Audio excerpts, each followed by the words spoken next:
Welcome to another wonderful episode of Open Studio. I'm Sisande Henda, and I'm here with my guest today. He's going to be talking all about leadership, telling us all about leadership. I have Cici Achukwu. I get so nervous when I say your name, like I build up because I've butchered it so many times before. Welcome to Open Studio. Thank you. Happy to be here. Okay. Would you like to tell us a bit about yourself? Where did you grow up and how did you get to this point? Thank you. So, as my name goes, it's Cici Achukwu, and Cici stands for Chinedu Chuka. That's a typical Nigerian name. So, I was born and raised in Nigeria, and yeah, I grew up in Nigeria, and I've been in South Africa for the last 4 years or so. And I love Cape Town. It's a very beautiful city, very charming, and that's why I'm here. Oh, wow. That's right. Okay. What would you say, Cici, is your purpose? How do you think you are serving humankind? So, my purpose, essentially, I'll put it in a sentence, it is to provide humanity with the right set of tools that'll enable them live to their highest potential. So, I'm serving humanity through this company that I run right now. It's called Uppist, and it's a leadership and management training and development company. And I realized that people need to be inspired and need to be equipped to function at their very best. And that's my calling, to enable you, humanity, and other people to function at their absolute peak. Why do we need to be enabled? I mean, shouldn't this happen naturally within ourselves? Why do we need to learn about the tools to get us at a space where we are, as you say, performing at our highest functionality? So I always say this, people are by default prone to failing. People are by default substandard. People don't realize this. Success is not natural. Success is abnormal. I often say that people do not need help to be small. People do not need help to remain in poverty. People do not need help to be mediocre, you know? When someone decides that I'm going to become successful in life, when someone decides I'm going to achieve something, there needs to be an entire reconfiguration for that person to actually succeed, because it is an unnatural thing, and people would need to break through the natural barriers of limitation to actually achieve something and to be successful. So it is necessary that people are equipped to succeed, because it actually does the job of reconfiguration. It actually recalibrates people, takes them out of a natural state of failure and defeat into an ethereal level where they perform to their absolute best. Where do you think, some of the challenges on an individual, scale, where do you think some of the challenges people could be facing in realizing their best selves? Um, would you repeat that again? Well, if you look at an individual and they, have some challenges in, getting to their best selves, what do you think are some of the general challenges people are facing? Like, what are the hurdles? Okay. Yeah. So you're saying what are the hurdles that people face in Hold developing up. themselves? Yes, yeah. There's a couple of them. Number one is because there is a tendency in people, in humanity, to accept the norms. There's a deep tendency to flow with the crowd. And if we are not triggered or stimulated for something otherwise, it is absolutely natural to follow the mainstream. So that, in the first place, is where a lot of people get it wrong, because they are by default following the mainstream. So that's a major challenge. The acceptable norms, the conventional standards, this is what we've seen, this is what has been modeled for us, and this is what we know to be true, and therefore we follow. So you see, the first challenge is what has been modeled, the conventional standards that have been set, and the acceptance of it. And the other thing is that people, by default again, are not prone to thinking deep. are not prone to thinking thoroughly. So, and this is why there's a lot of theories, there's a lot of hypotheses that are still unproven today, but are parading around looking like it's the truth. Because a lot of people would much rather adopt theories and hypotheses than actually do the main real work of thinking through a problem or thinking through an issue. So, another challenge that stands in the way of people, developing themselves and becoming the best versions of themselves, is that the tendency to think through things is also very natural. Yes. So when it comes to leadership, we hear this word so many times, leadership, leadership, leadership this, leadership that. But do people actually know what leadership is? Do we actually think about it, in your opinion? I think there's a warped conception of leadership. I think the current apprehension of what leadership truly is completely misguided and misinformed. So I look at it this way: a lot of people see leadership as a position. People see leadership as a title or as a swearing in into a certain office, and it could never be further from the truth. See, a position or a title or an office is an equipment to help one lead. But that in itself is not leadership. Leadership is not a position. Leadership is not a title. And so people have to be removed from that thinking that leadership is positional. Because leadership in its essence is about somebody discovering themselves, finding out their purpose, polishing themselves up, refining themselves until they glitter, and teaching people how to do the same, empowering others to do the very same, enabling others to do the very same. So that is leadership for me. That is it. It's you have found yourself, you've discovered yourself, you have developed yourself, and you're helping others do the very same. What are some of the negative consequences of ineffective leadership? The negative consequences are enormous, but the biggest of them all is that people are people are laid where leadership has kept them. I'm going to have to interrupt you. We can continue with this question because we do have to go to an ad break, but we will be back shortly. Thank you.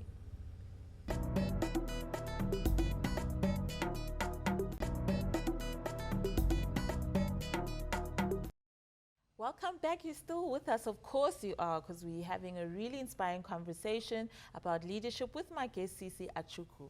So before the ad break, we were talking about ineffective leadership and how that, and what the results of that could be. Would you like to continue on that? So,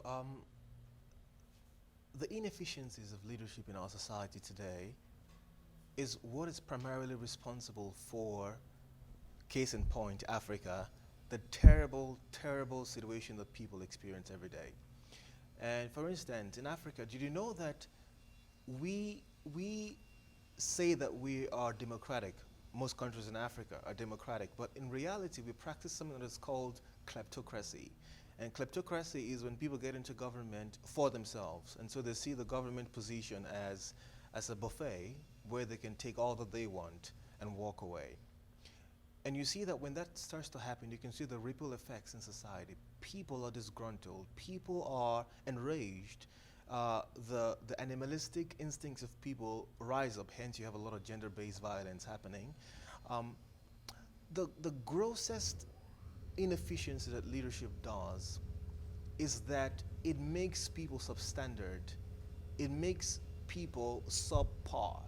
It keeps people at a position where they are unable to excel, and it makes the bulk majority of humans in that particular area, in that particular jurisdiction, completely paralyzed as far as success goes, and they live way below their natural potentials. So that's a terrible thing. That's what the lack of efficient leadership does. It makes people dysfunctional. It makes people unable to function according to their highest potentials from within. And of course, it just keeps spiraling and spiraling and Absolutely. spiraling. What are the ways that we can harness and kind of, kind of teach and train and grow leadership within our communities, for example? I'm a very big fan of institutions, although sometimes the very term institution brings the idea of bureaucracies and red tapes. But I think institutions are necessary because they are systems that have been put in place to enable certain results and to have certain predictable outcomes. So these things are necessary. And so I would say that to bring about a culture of leadership in communities, it has to start from these institutions. And by institutions, I mean the schools, I mean the places of work, I mean the hospitals. So let me give you a very stark example. When you have kids who are in preschool and they start learning the fundamentals of true leadership as preschoolers, and they take that mindset, and schools are able to, all through the journey of this child's schooling, are able to institute and integrate proper leadership that is both modeled and taught. You're going to find that kids who are exposed to this type of thinking will naturally now grow up with a true conception of leadership. And so to build a culture of leadership that's right, would need to be integrated into the very institutions of society. It needs to be integrated. It's not just a once-off thing. It's not a once-off event. It's not do this, hit or miss. It's not trying to throw papers to the wall and hoping something is going to stick. It has to be consciously, purposefully, and systematically integrated into the spectrum of institutions across society. Is it about introducing habits that That's work a for part of us? it. That's a part of it. So leadership is both theoretical and practical, Yes. just like any other discipline, just like any other field. There's a theoretical aspect to it and there's a practical aspect to it as well. And so habits are a part of it. Habits will fall under the practical side of leadership.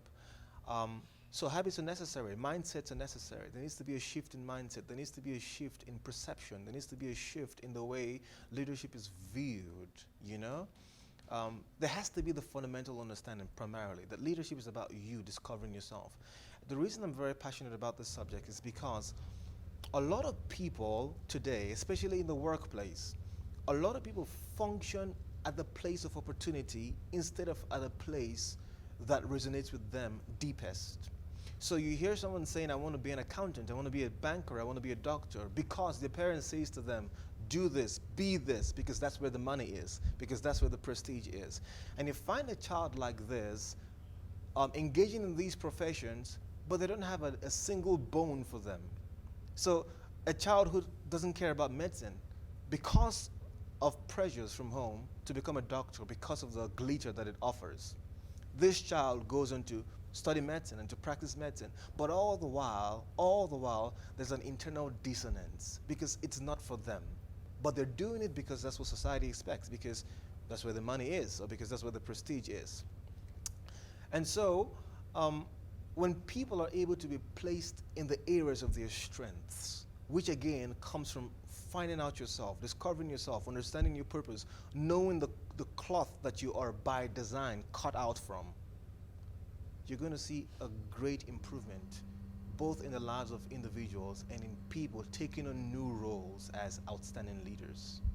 But do you blame those parents though? I mean, it must be really scary if your child comes and they say they want to be a musician, whereas accountants, it's been proved over and over again that it's a better, I mean, it's a better career choice for now. It's more stable, more income.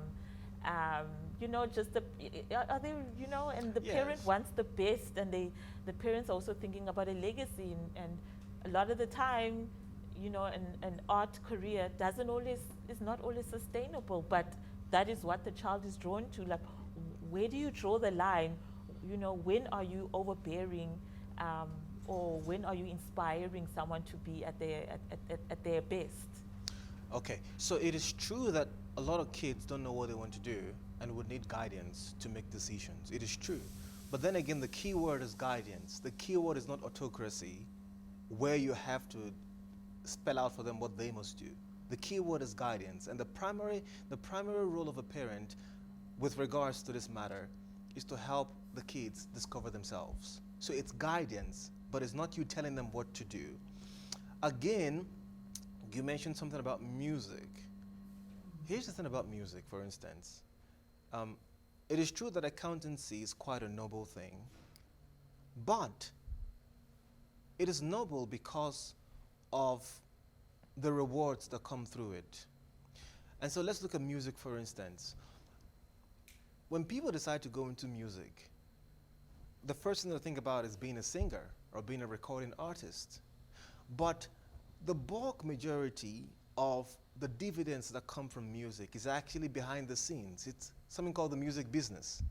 And there's a lot of recording labels out there. There's a lot of people who run the music business. These are the ones who make the money. When a child says, I'm naturally drawn to music, and I know sometimes when we talk about discovering your purpose, people start to think about arts. Arts is important, but someone can actually be designed by purpose to be a doctor, or be designed by purpose to be an accountant. I'm going to have to interrupt because I really want to, hear about this conversation, and I don't want it to be rushed because it is very important. But we do have to take a quick ad break. Let's get back after this.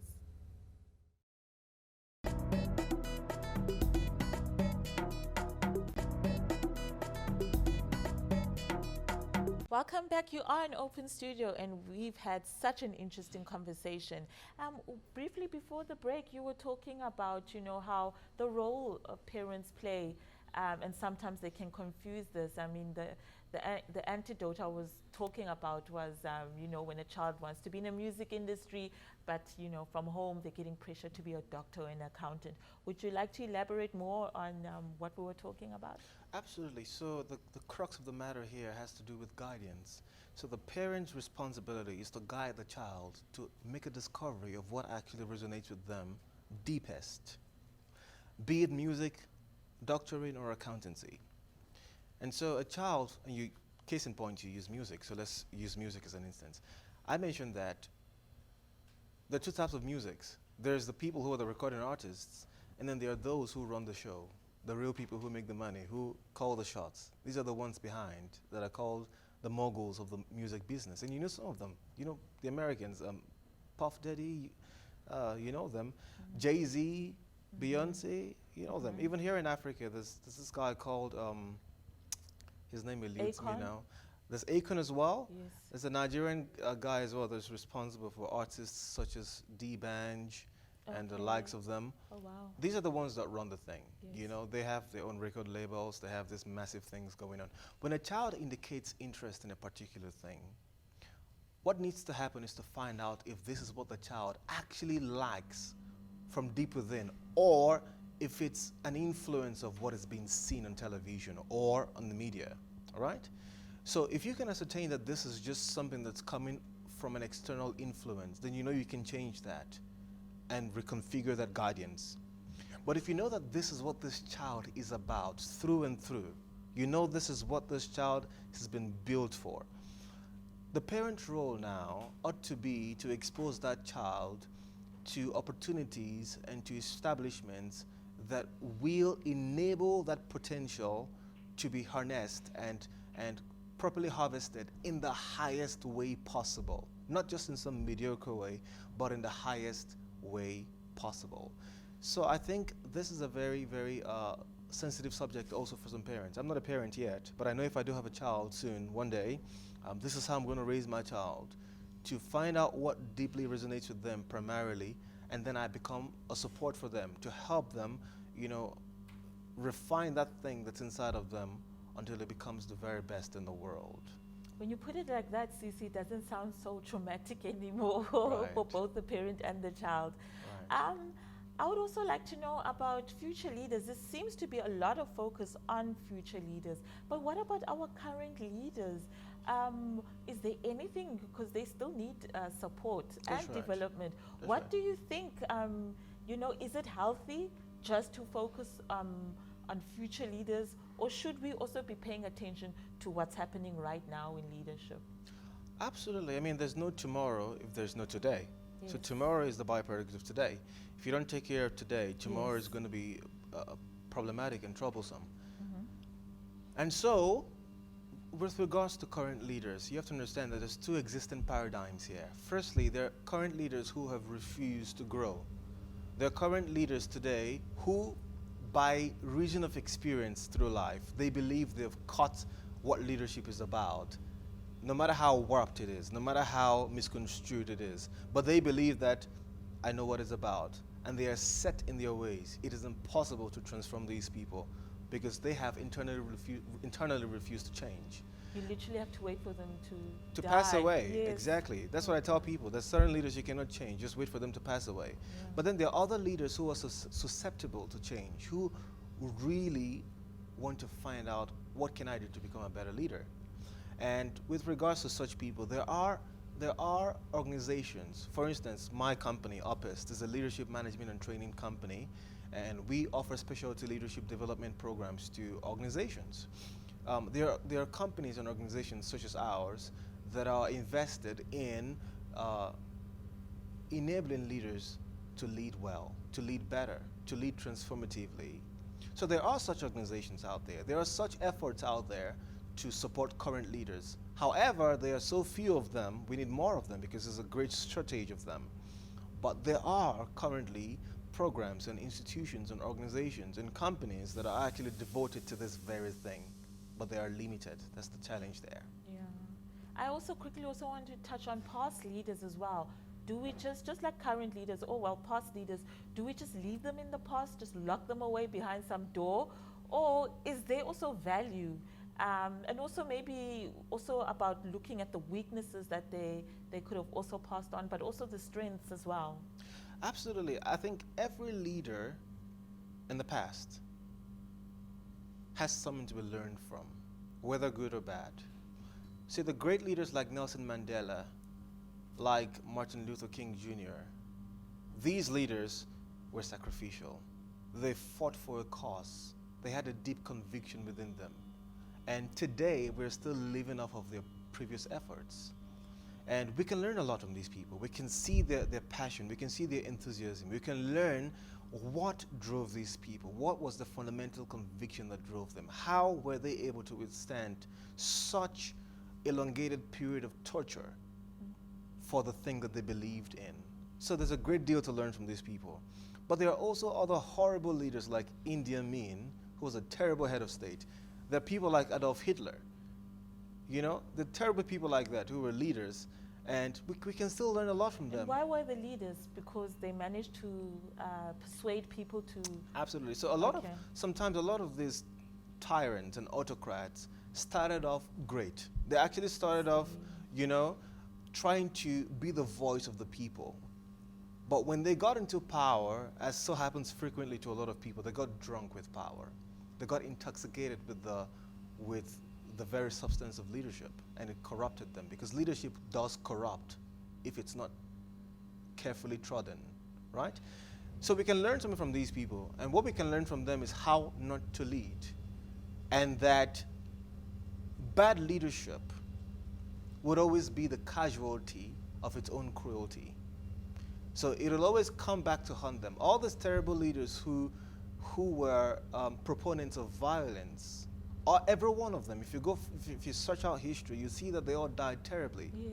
They all died traumatically. Many of them were gunned down by their own people. So it always comes back to haunt, and that's a note that needs to be made. Bad leadership has consequences. It is the seed that has been sown that is going to eventually destroy the proponent of bad leadership later in the future. Very quickly, because we're running out of time. Leadership in the workplace, it can either break or make. What are the in 30 seconds, what can you say about it? Organizations are made up of people. If people are led right, they're motivated naturally and inspired to put in their best. Organizations prosper or fail because of people. If people are led properly, if people are put in their strength zone, and if people are inspired to work, they put in everything and they make the company succeed. On the other hand, if people are not inspired, if people have a lethargy towards coming to work, they put in a little and they're excited to quit every single day. They're excited once it's 5 o'clock, they're gone. And such companies find it difficult to maintain traction and to grow in the long term. How do we get a hold of you? Can you please mention some of your social media handles or email addresses, websites? That's right. You can follow me on CC Achukwu, Facebook, LinkedIn. You can also follow my company, Opist, on Facebook, LinkedIn as well.